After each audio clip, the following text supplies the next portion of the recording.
अब हम लोग पढ़ेंगे लोच तथा व्यय।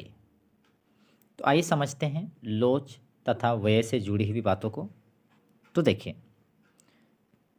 किसी वस्तु पर व्यय उस वस्तु की मांग के बराबर होता है जो उस वस्तु की कीमत का गुणक है। अब यहाँ देखिए, वस्तु पर जो व्यय है वो कितना होता है। वस्तु पर व्यय निकालने के लिए हमें दो चीज़ों का गुणनफल करना होगा। कितनी वस्तु की मांग किया है वो, और वस्तु की कीमत। यानी कि वस्तु की मांग और वस्तु की कीमत को अगर हम मल्टीप्लाई करते हैं, उसका गुणनफल करते हैं, तो हमें वस्तु पर कितना व्यय हुआ है ये ज्ञात हो जाएगा। तो वही चीज़ लिखा है यहाँ पर, किसी वस्तु पर व्यय उस वस्तु की मांग के बराबर होता है जो उस वस्तु की कीमत का गुणक है। प्रायः यह जानना महत्वपूर्ण होता है कि किसी वस्तु की कीमत में बदलाव से उस पर होने वाले खर्च में कैसे परिवर्तन आता है। यहाँ देखिए, प्रायः यह जानना महत्वपूर्ण होता है कि किसी वस्तु की कीमत में बदलाव से, अगर किसी वस्तु की कीमत बदल रहा है तो उस बदलाव से होने वाले खर्च में कैसे परिवर्तन आता है। मतलब कीमत के बदलाव से वस्तु के खर्च में कैसे परिवर्तन आता है, यह जानना महत्वपूर्ण होता है। वस्तु की कीमत तथा उस वस्तु के लिए मांग एक दूसरे के प्रतिलोमता संबंध है। देखिए यहाँ पर वस्तु की जो कीमत है, ठीक, और दूसरी ओर वस्तु के लिए मांग। तो वस्तु की कीमत और वस्तु के लिए मांग, ये दोनों एक दूसरे के क्या है, प्रतिलोमता संबंध है। मतलब अगर कीमत बढ़ेगा तो मांग घटेगा, और यदि कीमत घटेगा, मतलब कहने को तो ध्यान से देखिएगा, कीमत अगर क्या हो रहा है, घट रहा है, तो मांग बढ़ेगा, और यदि कीमत बढ़ रहा है तो मांग क्या होगा, घटेगा। कीमतों में परिवर्तन के फलस्वरूप उस वस्तु पर किए जाने वाले व्यय में वृद्धि होती है अथवा कमी। देखिए ध्यान से, अगर वस्तु की कीमत में परिवर्तन हो रहा है तो वस्तु के व्यय में वृद्धि भी हो सकती है अथवा कमी भी हो सकती है। यह इस बात पर निर्भर करता है कि कीमत में परिवर्तन के प्रति उस वस्तु की मांग कितनी अनुक्रियात्मक है। अब यहाँ देखिए, ये बात तो क्लियर है कि वस्तु की कीमत में परिवर्तन होगा तो वस्तु के उस पर जो व्यय है उसमें भी चेंज आएगा, या तो वृद्धि होगा या तो कमी होगा। अब प्रश्न ये उठता है कि कीमत के परिवर्तन से वस्तु के व्यय में कमी होगा कि वृद्धि होगा। ये इस बात पर निर्भर करता है कि कीमत में परिवर्तन के प्रति उस वस्तु की मांग कितनी अनुक्रियात्मक है। मतलब मान लेते हैं कीमत में परिवर्तन हुआ और मांग में भी वृद्धि हो रहा है, मतलब कीमत इस तरह से परिवर्तन हुआ है कि मांग में वृद्धि हो रहा है, तो ऐसी स्थिति में व्यय बढ़ेगा। और यदि कीमत में इस तरह परिवर्तन हुआ है कि मांग ज़्यादा नहीं बढ़ रहा है, तो जाहिर सी बात है वहाँ पर क्या होगा, वहाँ व्यय ज़्यादा नहीं होगा। किसी एक वस्तु की कीमत में वृद्धि को लीजिए। देखिए अब हम लोग समझते हैं किस प्रकार यहाँ पर वस्तु की व्यय और उसकी कीमत पर किस प्रकार निर्भर हो रहा है। आइए समझते हैं। किसी एक वस्तु की कीमत में वृद्धि को लीजिए यदि मात्रा में प्रतिशत गिरावट कीमत में प्रतिशत वृद्धि की तुलना में अधिक है। अब यहाँ देखिए, मात्रा में प्रतिशत गिरावट आया है और कीमत में प्रतिशत वृद्धि हुआ है, परंतु यहाँ पर देखिए मात्रा में प्रतिशत गिरावट है और कीमत में प्रतिशत क्या हुआ है, वृद्धि हुआ है। मगर इसकी जो गिरावट है ना, मात्रा की जो गिरावट है, कीमत में जो वृद्धि हुआ है प्रतिशत वृद्धि उससे ज़्यादा है। मतलब मात्रा में प्रतिशत गिरावट की वैल्यू ज़्यादा है किसकी तुलना में, कीमत में प्रतिशत वृद्धि से। तो उस वस्तु पर होने वाला व्यय कम हो जाएगा। तो ऐसी स्थिति में क्या होगा, वस्तु पर व्यय क्या हो जाएगा, कम हो जाएगा। उदाहरण के लिए तालिका 2.5 में पंक्ति 2 को देखें। अब यहाँ देखिए, तालिका में आते हैं। यहाँ देखिए, इस तालिका में देखिएगा, यहाँ पर कीमत में वृद्धि हुआ है, मात्रा में कमी हुआ है। अब चूँकि इसमें बोला था किताब में कि मात्रा में ज़्यादा प्रतिशत परिवर्तन जो है, गिरावट जो है वो ज़्यादा है।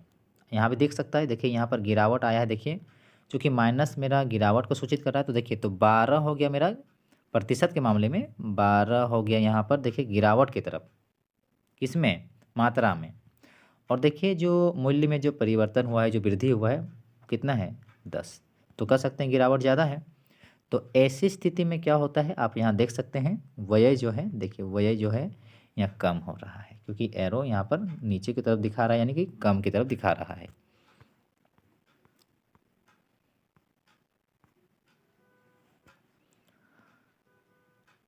देखिए जैसे कि वस्तु की कीमत में क्या हुआ था, 10% बढ़ती है और मांग में 12% गिर जाती है, जिसके फलस्वरूप वस्तु पर होने वाला कुल व्यय गिर जाता है। अभी हम लोग देखे थे। दूसरी ओर यदि मात्रा में प्रतिशत गिरावट कीमत में प्रतिशत वृद्धि की तुलना में कम है, मतलब अब यहाँ पर वृद्धि किस में ज़्यादा है? वृद्धि यहाँ पर है कीमत में। कीमत में प्रतिशत वृद्धि ज़्यादा है और मात्रा में प्रतिशत गिरावट कम है, तो वस्तु पर व्यय अधिक होगा। अब इसको भी हम लोग कहाँ पर देखेंगे? तालिका 2.5 में पंक्ति 1 को देखें। तो आइए पंक्ति में, यहाँ देखिए पहली पंक्ति का बात किया था। यहाँ पर देखिए कीमत में वृद्धि हो रही है, मात्रा में कमी आ रही है, मतलब गिरावट आ रही है। और यदि प्रतिशत के मामले में देखा जाए तो यहाँ देखिए, यहाँ पर जो मूल्य में जो वृद्धि हुई है वो देखिए प्रतिशत में 10 और गिरावट कितना है? 8। तो यहाँ देख सकते हैं मात्रा में जो है प्रतिशत गिरावट कम है और मूल्य में प्रतिशत वृद्धि ज़्यादा है। तो ऐसी स्थिति में क्या होता है? देखिए व्यय बढ़ता है। ठीक, जो यहाँ पर लिखा हुआ था, ठीक है, व्यय अधिक होगा। और यदि प्रतिशत मात्रा में कमी कीमत में प्रतिशत वृद्धि के बराबर हो, देखिए मात्रा में जो कमी हुआ है, प्रतिशत मात्रा में कमी और प्रतिशत वृद्धि अगर बराबर हो जाए, ठीक है, कीमत में प्रतिशत वृद्धि किसके बराबर हो जाए? मात्रा में प्रतिशत कमी का, तो इसमें क्या होगा? तो वस्तु पर व्यय जो होगा अपरिवर्तित रहेगा, मतलब व्यय में कोई परिवर्तन नहीं होगा। इसे हम लोग कहाँ देखेंगे? तालिका 2.5 में पंक्ति 3 को देखें। आइए समझते हैं फिर से। यहाँ देखिए, यहाँ पर क्या देख रहे हैं? कीमत में देखिए परिवर्तन आया है, बढ़ा है कीमत, और मांगी गई मात्रा में देखिए घट रहा है, गिरावट आ रहा है। अब हम प्रतिशत के मामले में देखा जाए तो देखिए जो कीमत में जो वृद्धि हुई है 10% की वृद्धि हुई है और मात्रा में 10% की कमी हुई है। तो ऐसी स्थिति में क्या देखते हैं? देखिए व्यय में कोई परिवर्तन नहीं हुआ है। ठीक है, ठीक है। अब वस्तु की कीमत में गिरावट पर विचार करें।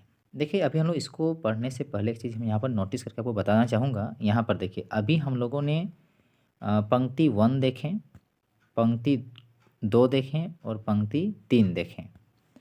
अब आप यहाँ देखिए, जब हम लोग पंक्ति 1 में देखे हैं, आप यहाँ देख सकते हैं कीमत में वृद्धि आई है। 2 में भी देखिए कीमत में वृद्धि आई है। 3 में भी देखिए कीमत में वृद्धि आई है। मतलब अभी तक हम लोगों ने ऐसे ऐसे सिचुएशन पर देखें जहाँ पर कीमत में प्रतिशत वृद्धि को दिखाया, मतलब कीमत में बढ़ते हुए स्थिति पर हम लोग देखे थे। अब हम लोग इसका विपरीत देखेंगे, जब कीमत घट रहा है, वही चीज़ यहाँ लिखा है। अब वस्तु की कीमत में गिरावट पर विचार करें। यदि मात्रा में प्रतिशत वृद्धि कीमत में प्रतिशत गिरावट की तुलना में अधिक है। अब यहाँ देखिए मात्रा में प्रतिशत वृद्धि ज़्यादा है और कीमत में जो प्रतिशत गिरावट हुआ है उसकी तुलना में किस में ज़्यादा है? मात्रा में प्रतिशत वृद्धि कीमत में प्रतिशत गिरावट की तुलना में अधिक है। तो वस्तु पर व्यय में वृद्धि हो जाएगी। ऐसी स्थिति में क्या होगा, वस्तु पर जो व्यय है उसमें वृद्धि हो जाएगी। इसको हम लोग तालिका 2.5 में पंक्ति 4 को देखें। तो आइए देखते हैं। यहाँ देखिए 4 वाले पंक्ति पर, तो आप यहाँ क्या देख रहे हैं, देखिए कीमत में गिरावट, मात्रा में वृद्धि। अब प्रतिशत के मामले में देखते हैं तो कीमत में देखिए कितनी गिरावट आई है, 10 का, और मात्रा में कितनी वृद्धि हुई है, 15। तो अभी हम लोग स्टार्टिंग जब किए इस टॉपिक का, तो इस टॉपिक में क्या देखे थे कि अब मात्रा में वृद्धि आएगा। देखिए वृद्धि है किसकी तुलना में, यहाँ कहाँ 15 है, इसमें गिरावट देखिए 10 है। तो वही चीज़ यहाँ टॉपिक में था कि मात्रा का प्रतिशत परिवर्तन जो होगा वो ज़्यादा होगा किससे, कीमत में प्रतिशत परिवर्तन के गिरावट से। तो हाँ, तो यहाँ पर क्या देखने को मिलता है, यहाँ पर देखने को मिलता है व्यय में वृद्धि। ठीक है। इसके विपरीत यदि मात्रा में प्रतिशत वृद्धि कीमत में प्रतिशत गिरावट की तुलना में कम है, यहाँ क्या देखते हैं कि मात्रा में जो प्रतिशत वृद्धि हुआ है वो कीमत में प्रतिशत गिरावट से कम है, तो वस्तु पर किए गए व्यय में गिरावट आ जाएगी। इसे हम लोग तालिका 2.5 में पंक्ति 5 को देखते हैं और समझते हैं। यहाँ देखिए, यहाँ पर देखिए कीमत में गिरावट आया है और मात्रा में देखिए वृद्धि हुआ है। और प्रतिशत के मामले में देखें तो मूल्य में कितना गिरावट आया है, कीमत में 10 गिरावट आया है और मात्रा में कितनी वृद्धि हुई है, 7। तो अभी हम लोग पढ़े थे कि जब मूल्य में जो गिरावट ज़्यादा होता है और मात्रा में वृद्धि कम होता है, तो ऐसी स्थिति में क्या होता है, व्यय बढ़ता है। तो यहाँ पर ये गलत दिया है, यहाँ ऐसे नीचे होगा। ठीक है, देखें यहाँ पर जो था पढ़ देते हैं। मात्रा में प्रतिशत वृद्धि कीमत में प्रतिशत गिरावट की तुलना में कम है। ठीक है, अब आगे देखिए, यदि मात्रा में प्रतिशत वृद्धि कीमत में प्रतिशत गिरावट के समान है, मतलब मात्रा में जो वृद्धि हुआ है उसकी अगर हम प्रतिशत के वैल्यू देखते हैं और कीमत में जो प्रतिशत गिरावट है अगर उसके समान होता है, तो वस्तु पर व्यय अपरिवर्तित रहेगा। वस्तु पर जो व्यय है वो क्या होगा, अपरिवर्तित रहेगा। इसे हम लोग तालिका 2.5 में पंक्ति 6 को देखते हैं और समझते हैं। तो यहाँ देखिए, कीमत में देखिए गिरावट आया है, मांगी गई मात्रा में देखिए वृद्धि हो रहा है। अब कीमत में कितना गिरावट आया है, 10, मांगी गई मात्रा में कितना बढ़ रहा है, वो भी 10। तो देखिए बराबर है, तो क्या होगा, व्यय में कोई परिवर्तन नहीं होगा। कीमत में परिवर्तन होने पर वस्तु पर व्यय में परिवर्तन तभी विपरीत दिशा में जाएगा जब मात्रा में प्रतिशत परिवर्तन कीमत में प्रतिशत परिवर्तन से अधिक है। देखिए समझते हैं, कीमत में परिवर्तन, दूसरी ओर वस्तु पर व्यय में परिवर्तन, ये एक दूसरे के विपरीत हो सकता है। कब, जब मात्रा में प्रतिशत परिवर्तन अधिक होगा किसके तुलना में, कीमत में प्रतिशत परिवर्तन से। अर्थात यदि वस्तु की कीमत लोचदार है, मतलब ऐसी स्थिति को क्या कहा जाता है, वस्तु की कीमत लोचदार। तो इसको हम लोग देखेंगे तालिका 2.5 में पंक्ति 2 और 4 को देखते हैं।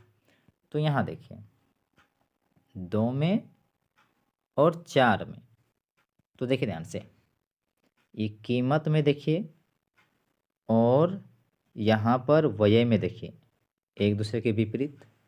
ठीक है, विपरीत है। क्यों विपरीत है, अब यहाँ देखिए, मात्रा में ज़्यादा प्रतिशत परिवर्तन हुआ है मूल्य की तुलना में, जो यहाँ पे पढ़े थे हम लोग। यही वाला बात हम लोग बोले थे 4 में भी। यहाँ देखिए, यहाँ कीमत और व्यय विपरीत है। क्यों विपरीत है, तो यहाँ हम लोग देखे थे कि मात्रा में प्रतिशत परिवर्तन ज़्यादा है किसकी तुलना में, मूल्य की तुलना में।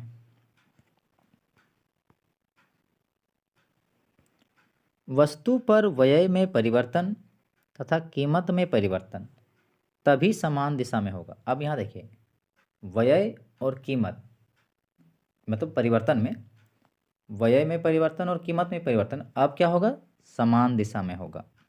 अब ये कब होगा, यहाँ देखिए, जब केवल मात्रा में प्रतिशत परिवर्तन कीमत में प्रतिशत परिवर्तन की तुलना में कम हो। यानी कि कीमत में प्रतिशत परिवर्तन ज़्यादा है मात्रा में प्रतिशत परिवर्तन की तुलना से, तो ऐसी स्थिति में क्या होगा, वस्तु पर व्यय में परिवर्तन और कीमत में परिवर्तन एक दिशा में होगा। अर्थात यदि वस्तु की कीमत क्या हो, लोचहीन है। इसे अनुतालिका 2.5 में पंक्ति 1 और 5 को देखें और समझते हैं। 1 को और 5 को यहाँ बताना चाहेंगे, ये गलत था, या नीचे होगा। अब देखिए, कीमत और व्यय एक ही दिशा में है। क्यों? क्योंकि यहाँ पर देखिए मूल्य में वृद्धि है, मतलब ज़्यादा है, किसके तुलना में, मात्रा के प्रतिशत परिवर्तन से। वही चीज़ यहाँ भी है, देखिए ये दोनों देखिए एक ही दिशा में है, क्योंकि यहाँ पर देखिए मूल्य में प्रतिशत परिवर्तन ज़्यादा है मात्रा के प्रतिशत परिवर्तन से।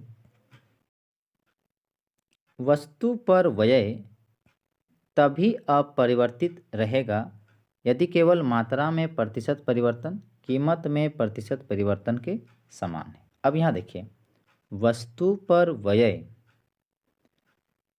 ये अपरिवर्तित रहेगा, व्यय क्या होगा, अपरिवर्तित रहेगा यदि केवल मात्रा में प्रतिशत परिवर्तन कीमत में प्रतिशत परिवर्तन के समान है। अर्थात यदि वस्तु इकाई लोच वाली है। इसे हम लोग कहाँ देख सकते हैं, तालिका 2.5 में पंक्ति 3 और 6 को देख के समझ सकते हैं। तो यहाँ देखिए 3 और 6 को देखते हैं, तो यहाँ पर व्यय में कोई परिवर्तन नहीं हुआ है, क्योंकि यहाँ हम लोग अभी देखे थे कि प्रतिशत परिवर्तन कीमत पर और मात्रा का प्रतिशत परिवर्तन क्या होना चाहिए, समान होना चाहिए। तो यहाँ पर भी देखिए समान है,